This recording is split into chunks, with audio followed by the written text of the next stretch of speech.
Hello, അസ്സലാമലൈക്കും. എല്ലാവർക്കും എൻ്റെ ഈദ് മുബാറക്. അപ്പോൾ ഇന്ന് ഞാൻ പരിചയപ്പെടുന്നത് നല്ല അടിപൊളി ചിക്കൻ ബിരിയാണിയാണ്. അപ്പോൾ എൻ്റെ പെങ്ങളുണ്ടാക്കിയ നല്ല അടിപൊളി ചിക്കൻ ബിരിയാണി. അപ്പോൾ ഇന്നൊന്ന് ട്രൈ ചെയ്ത് വെക്കാം. ഓക്കെ, അടിപൊളി ചെമ്മി ബിരിയാണിയാണ്. ഓക്കെ,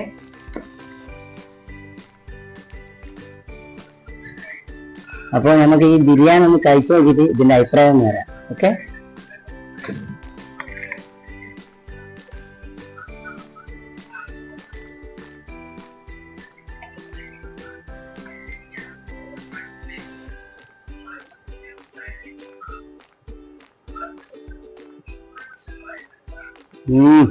അടിപൊളി. നല്ല കല്യാണം ജന്മി ഒരു രക്ഷ കേട്ടോ.